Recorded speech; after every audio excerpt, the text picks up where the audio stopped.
Bismillahirrahmanirrahim. Alhamdulillah, wassalatu wassalamu ala Rasulillah wa ala alihi wa ashabihi wa man wala. Insyaallah kita lanjutkan meskipun hanya sebentar, 15 menit kurang lebih. Mungkin ada pertanyaan dari ikhwah atau akhwat. Kita utamakan pertanyaan yang berkaitan dengan materi yang tadi sudah kita sampaikan. Maka kami persilakan, mau ditulis atau mau secara langsung, monggo.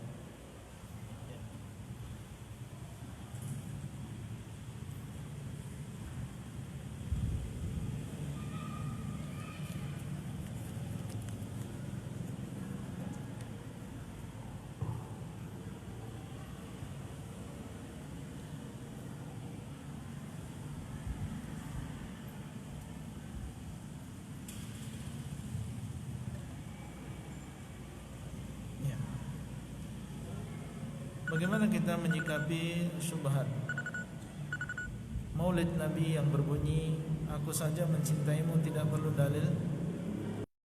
Masa mencintai Rasulullah SAW harus pakai dalil? Pertama, tidak bisa kita samakan antara mencintai manusia biasa dengan mencintai Rasulullah SAW.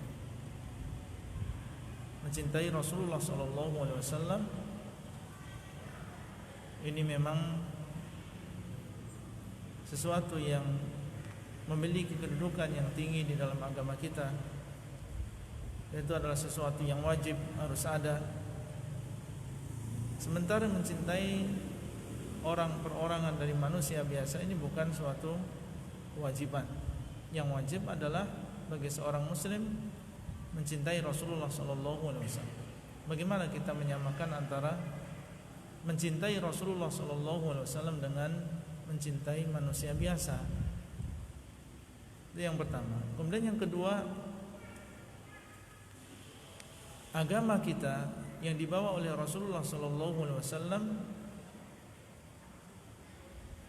dan Nabi SAW sendiri menyuruh kita untuk beramal sesuai dengan dalil. Kalau kita memang mencintai beliau sallallahu alaihi wasallam dengan kecintaan yang sebenarnya, maka di antara bentuk kecintaan kita adalah tidak kita beribadah kecuali dengan cara beliau. Tidak kita taat dan melakukan apa yang diperintahkan oleh Allah kecuali dengan cara beliau sallallahu alaihi wasallam. Dalam sebuah hadis Nabi sallallahu alaihi wasallam mengatakan, "Man 'amila 'amalan laisa 'alaihi amruna fahuwa rad."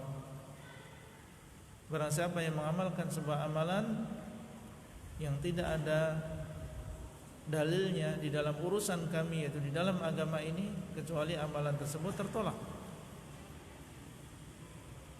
Dan Nabi mengatakan, ma amartukum bihi fa'tu minhu mastata'tum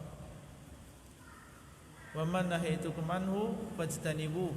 Apa yang aku perintahkan hendaklah kalian lakukan sesuai dengan kemampuan kalian, dan apa yang aku larang hendaklah kalian jauh. Dan beliau mengatakan, fa'alaikum bisunnati wa sunnatil khulafa'ir rasyidin. Hendaklah kalian berpegang teguh dengan sunnahku dan juga sunnah para khulafa'ur rasyidin. Ini semua menunjukkan bahwasanya kita disuruh untuk mengikuti Nabi SAW, tidak beribadah kecuali dengan cara yang sudah beliau contohkan.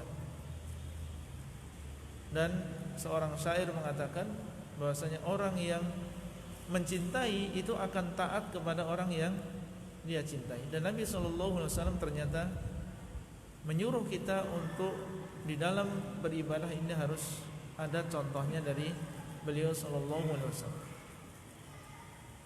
Sehingga ucapan ini adalah ucapan yang batil, dan ini memperkuat bahwasanya apa yang mereka lakukan berupa Maulid Nabi ini enggak ada dalilnya dari Rasulullah sallallahu alaihi wasallam. Ketika dia mengatakan masa mencintai beliau harus pakai dalil, menunjukkan bahwasanya mereka enggak ada dalil.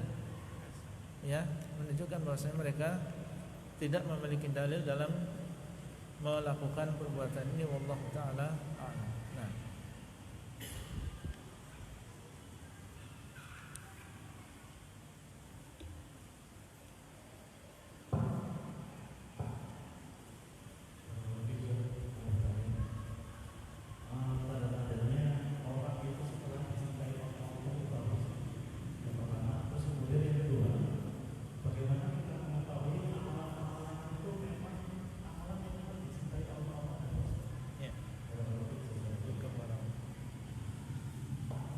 Bagaimana seseorang mengetahui bahwa dia dicintai oleh Allah?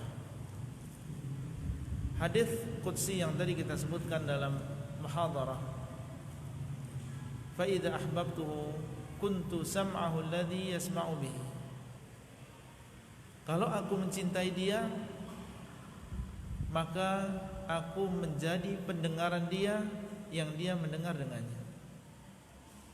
Para ulama menjelaskan maksudnya adalah Allah akan memberikan taufik, hidayah kepada orang yang Allah cintai tadi untuk tidak mendengar kecuali apa yang diridhai oleh Allah.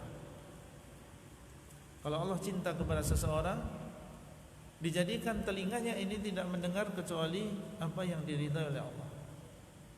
Sedikit dia mendengar sesuatu yang dibenci oleh Allah berupa kemaksiatan, segera dia kembali dan bertobat, beristighfar. Wa basarahu alladhi yubsiru bihi, dan aku menjadi penglihatan dia yang dia melihat dengannya. Maksudnya adalah dijadikan dia tidak melihat kecuali yang diridhai oleh Allah. Wa yadahu allati yabtashu biha, dan aku menjadi tangannya yang dia memukul dengannya. Seandainya dia memukul, seandainya dia memegang, maka itu dia lakukan di jalan Allah. Jadi bukan memukul karena hawa nafsu. Mungkin dia memukul anaknya dan tujuannya adalah lillah, ingin memberikan pelajaran adab, memberikan pelajaran kepada anaknya, tentunya dengan pukulan yang diperbolehkan secara agama, yaitu pukulan yang tidak sampai menyakitkan, tidak sampai mengeluarkan darah, tidak sampai mematahkan tulang. Pukulan yang ringan saja akan dijadikan ketika dia memukul, pukulannya adalah lillah, karena Allah. Warijlahu lati yamshi biha, dan aku akan menjadi kakinya yang dia berjalan dengannya. Maksudnya dia akan diberikan taufik untuk menggunakan kakinya di dalam perkara-perkara yang diridhai oleh Allah. Sebagian ulama menyebutkan ini menjadi pelajaran penting bagi kita, bahwasanya ciri orang yang dicintai oleh Allah, dia menggunakan anggota badannya di dalam perkara yang diridhai oleh Allah SWT. Sebagian masyayikh menyuruh kita untuk melihat diri kita masing-masing. Bagaimana kita menggunakan anggota badan kita? Bagaimana kita menjaga lisan kita, pendengaran kita, penglihatan kita, tangan kita? Kalau kita gunakan itu semuanya di dalam perkara yang dicintai dan diridhai oleh Allah, maka absyir bil khair, bergembiralah kita, berbahagialah kita. Itu tanda Allah mencintai seseorang. Tapi apabila seseorang mendapatkan dirinya bermudah-mudahan di dalam menggunakan anggota badan untuk kemaksiatan dan dosa, maka adalah dia segera kembali kepada Allah, beristighfar, mengoreksi dirinya, dan segera memperbaiki sebelum datang waktu di mana tidak ada kesempatan untuk bertobat dan juga beristighfar kepada Allah. Karena ketika seseorang masih bermudah-mudahan menggunakan anggota badannya untuk dosa dan juga maksiat, itu pertanda kecintaan Allah kepada hamba tersebut kurang.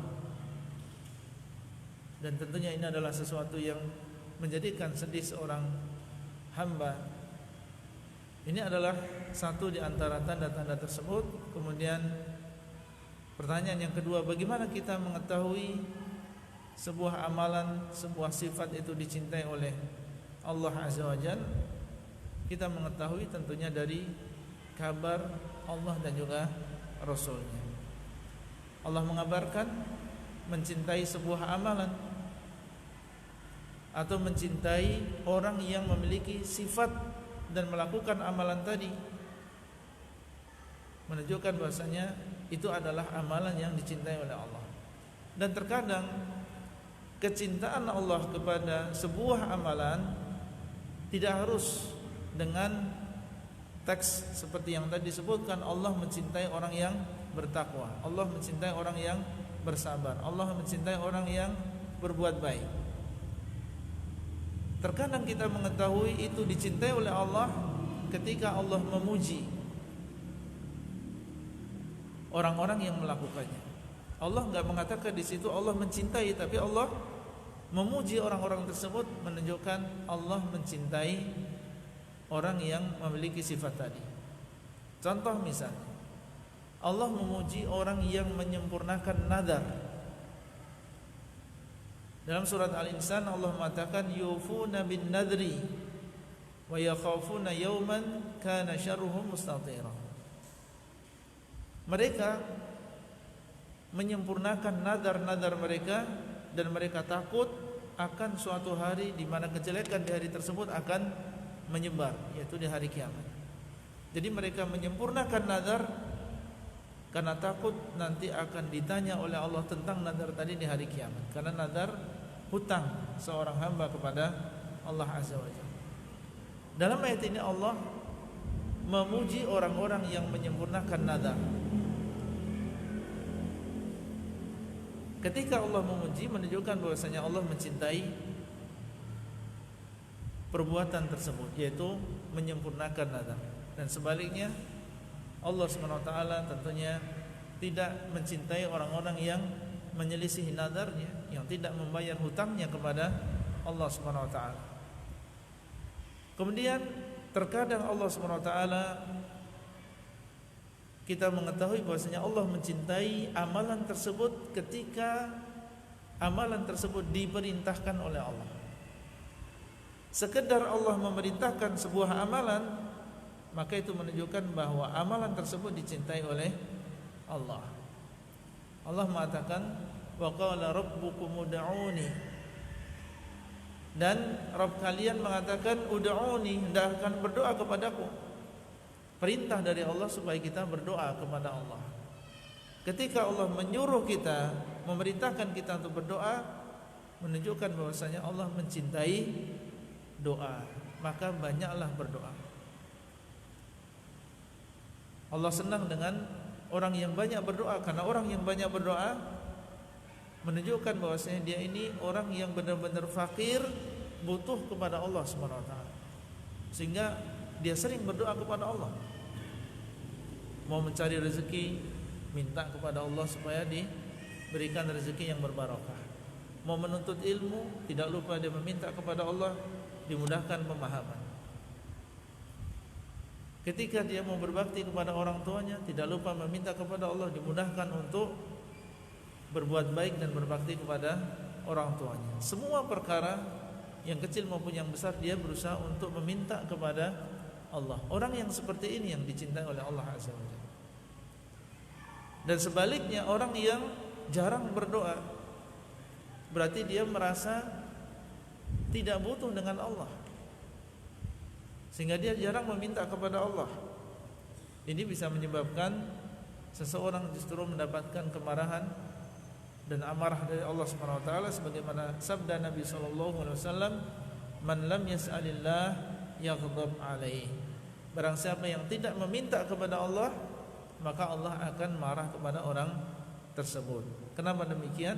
Berarti orang tersebut merasa dirinya cukup, merasa dirinya tidak butuh kepada Allah Subhanahu wa taala. Padahal hakikatnya dia adalah sama seperti yang lain, fakir dan sangat butuh kepada Allah Azza wa Jalla As-Samad. Wallahu taala a'lam. Nah.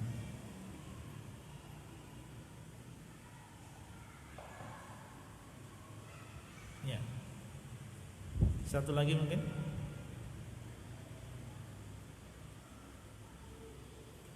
Cukup. Insyaallah kita bertemu lagi besok jam 6 ya. Ya. Sallallahu ala nabiyina Muhammadin wa ala alihi washabbihi ajmain. Assalamualaikum warahmatullahi wabarakatuh.